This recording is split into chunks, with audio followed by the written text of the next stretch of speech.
салом шунавандагони азиз, шарҳи хабарҳои рӯзро мустақиман рӯи мавҷи радиои муҳоҷир мешунавед. имрӯз сешанбе 10 марти 2020 сол.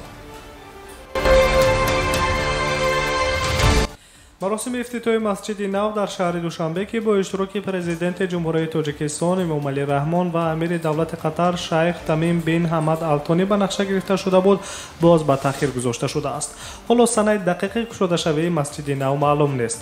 ифтитоҳи масҷиди мазкур анқариб 2 дафъа мешавад ки ба таъхир андохта мешавад. бори аввал ифтитоҳи он дар охири моҳи сентябр-октябри соли гузашта ба нақша гирифта шуда буд. он вақт иттилоъе пайдо шуд ки амири давлати қатар аз тоҷикистон дархост кардааст ки ба ӯ дар маросими кушодашавии масҷиди мазкур имконият диҳанд. ин дафъа интизор буд ки 12 марти соли ҷорӣ президенти ҷумҳурияи тоҷикистон ва амири давлати қатар дар расми кушодашавии он ширкат мекунанд. аммо сафари амири давлати қатар шайх Тамим бин Ҳамад Алтонӣ бино ба сабабҳои номаълум лағв гардидааст. қишти аввали зербиноии масҷиди мазкур аз ҷониби президенти ҷумҳурияи тоҷикистон эмомалӣ раҳмон моҳи октябри соли 2009 дар доираи чорабиниҳо бахшида ба 1310-солагии асосгузори мазҳаби ҳанафӣ имом Абу Ҳанифа гузошта шуда буд. сохтмони масҷид моҳи октябри соли 2011 оғоз ёфта тақрибан 9 сол идома кард. арзиши лоиҳавӣ қариб $100 миллион гуфта мешавад.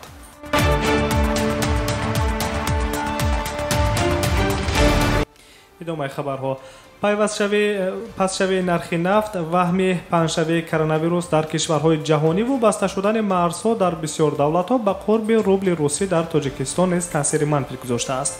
дар Тоҷикистон қурби пули Русия қариб 10% коҳиш ёфт ки ин ба коҳиши қурби рубл дар Русия рабт дорад.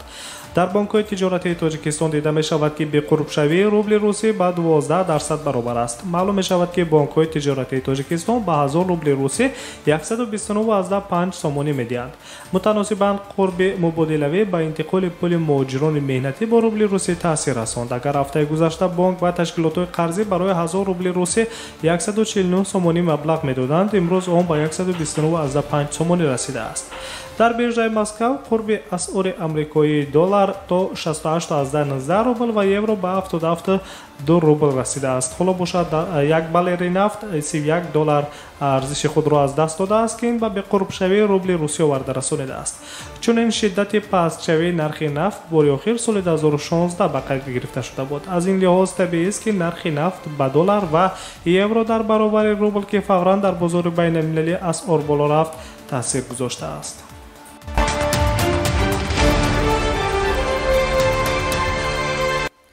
мақомоти Италия тасмим гирифтанд ки дар тамоми қаламрави кишвар карантин гузаронанд, ҳама чорабиниҳои оммавиро бекор ва тамоми муассисаҳои таълимиро то охири моҳи март маҳкам кунанд. шомеҳноми март зимни нишасти матбуотии сарвазири Италия Ҷозепе Конте гуфтааст ки тадбирҳои маҳдудкунанда субҳи сешанбе 10 март амалӣ мешавад ва ба 60 миллион нафар дар саросари Италия дахл дорад.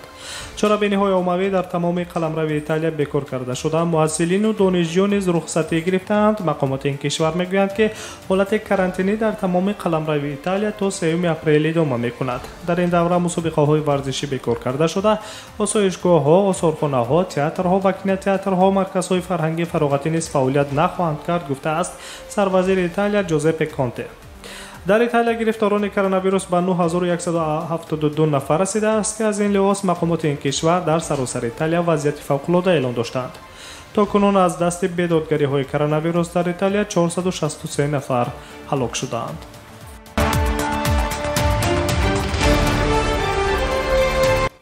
бахши мустақими нашри хабариро мешунавед. дар шаҳри аҳвази вилояти Алборзи Эрон 7 нафар аз нӯшидани арақи техникӣ ҷиҳати пешгирӣ аз коронавирус ба ҳалокат расиданд. табибон ба хулосае омаданд ки нафарон на аз коронавирус, балки аз истифодаи бемеъёри алкоҳол даргузаштаанд. хабар медиҳад Медуза. гуфта мешавад ки дар натиҷаи истифодаи машруботи алкоҳолӣ боз 4 нафари дигар зарари ҷиддӣ диданд ки алҳол бистарии бемористонанд. шумораи ҳалокшудагон аз заҳролудшавии машрубот метавонад афзоиш ёбад. طبق اطلاع وزارت بهداشت ایران در این کشور بیش از 7000 مورد سیرایت کرونا ثبت شده است که 2394 بیمار شفا یافته، 237 نفر از این بیماری وفات کردند. همچون چاره پیشگیری پنهشوی کرونا ویروس، مقامات ایران قریب 70000 محبوس را از زندان‌های این کشور موقتا رها کردند.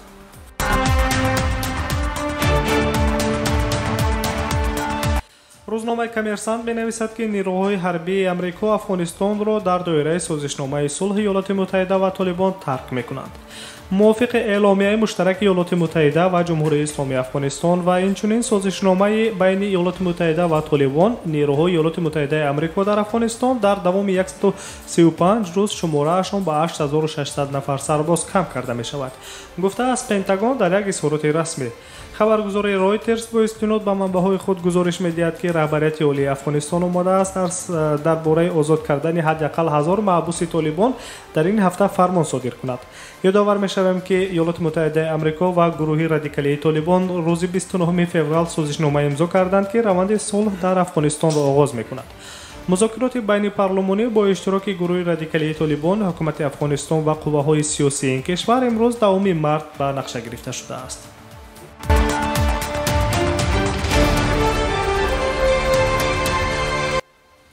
идомаи хабарҳо. ҷаласаи навбатии комиссияи байни ҳукуматӣ оид ба ҳамкориҳои тиҷоративу иқтисодӣ байни ҷумҳурии Тоҷикистон ва ҷумҳурии Ӯзбекистон ки ҳамраисии сарвазири ду кишвар Қоҳир Расулзода ва Абдулло Орипов мебошанд, дар нимаи 2 моҳи апрел дар шаҳри Гулистони вилояти Суғди ҷумҳурии Тоҷикистон ба нақша гирифта шудааст. Азия плюс хабар медиҳад ки ҷаласаи комиссия ки бояд дар охири соли гузашта баргузор мешуд, ба далели он қатъ шуда буд ки он вақт масъалаҳои ҳалношуда байни Тошканд ва Душанбе мавҷуд набуданд ва муносиботи ду давлат дар маҷмӯъ дар ҳама самтҳо бо суръат рушд мекарданд ва барои ин хотир ин мулоқот ба вақти дигар гузошта шуда буд. дар мулоқоти дар пеш истода асосан рушди ҳамкориҳои тиҷоративу иқтисодӣ, гуманитарӣ, фарҳангӣ ва илмиву техникӣ байни Тоҷикистон ва Ӯзбекистон баррасӣ мешавад. дар ин нишаст масоили ҳаҷми интиқоли нерӯи барқи Тоҷикистон ба Ӯзбекистон, гази табиӣ аз Ӯзбекистон ба Тоҷикистон ва нархи онҳо дар соли ҷорӣ баррасӣ мешавад. соли 2019 ӯзбекистони ҳамсоя ба Тоҷикистон бо арзиши 2 центи амрикоӣ барои ҳар 1 киловаттсоат нерӯи барқи содиротӣ маблағ пардохтааст. инчунин соли гузашта ҷумҳурии Тоҷикистон аз ҷумҳурии ҳамсоя кишвари Ӯзбекистон ба маблағи умумии $7 миллион 140 миллион метри мукааб гази табиӣ ворид кардааст.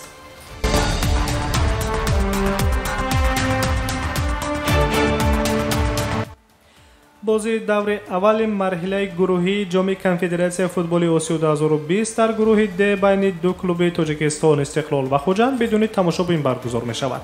با مقصد حفظ سلامتی اهالی، وزارت تندرستی و حفظ اجتماعی اهالی جمهوری تاجیکستان توصیه داده است که کاهش چرابینی‌های عمومی در کشور با سبب خطر پهن‌شوی کرونا ویروس روی دست گرفته شود.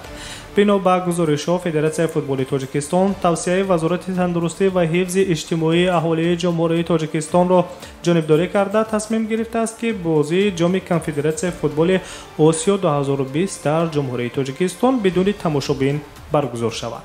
مخلصان فوتبال امکان پیدا می‌کنند که بازی میان استقلال و خوجند را توسط شبکه‌های تلویزیونی ورزش و فوتبال مستقیما تماشا کنند. با خوری دور آغاز مرحله گروه جام کنفدراسیون فوتبال آسیا 2020 بین دو دسته تاجیکستان استقلال و خوجند روز چهارشنبه 11 مارس در ورزشگاه مرکزی دوشنبه برگزار می‌شود. آغاز بازی فوتبال را ساعت 18 به وقت محلی گفتند. در همین حال طبق معلومات پیشکی دسته داوران تاجیکستان با بازی دور سوم مرحله گروهی جام کنفدراسیون فوتبال آسیا 2020 در چهارک فینالی در گروه جی بین دسته‌های کرسنگراس فیلیپین و والی یونایتد اندونزیا تعیینات گرفتند. این واخوری نیز 11 مارس در مالینا برگزار می شود.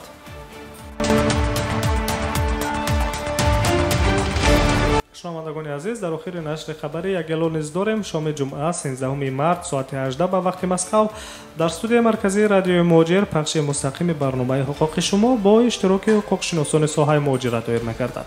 شما می توانید سوال‌های خود را وابسته به حالت گرفتن منزل اقامتی بود و باش در قلمرو فدراسیون روسیه و رسمیت ضروری حجت‌ها طبق طلبات قانونگذاری مهنت به کار درآمدن و از کار خارج گشتن، گرفتن مزد مهنت از کارفرما و یا کاردهنده، حمایت خود در مقامات سودی، مناسبت با پلیس هنگام واخوردن و یا مراجعت و گذشتن خط سرحدی دولتی به رادیو مهاجر طریق اس‌ام پیامک در شبکه‌های اجتماعی فیسبوک، اینستاگرام، ایمو، کانتاکت و در واتساپ با شماره 865 151 0410 867 111 5646 سوال خود را بفرستید و یا در جریان برنامه که با پخش مستقیم دایر می‌گردد زنگ زده با سوال‌های خود جواب‌های مشخص گیرید. فراموش نسازید پخش مستقیم برنامه حقوق شما شام جمعه 13 مارس ساعت 18 و وقت مسکو از استودیو مرکزی رادیو موجیر پخش می‌گردد.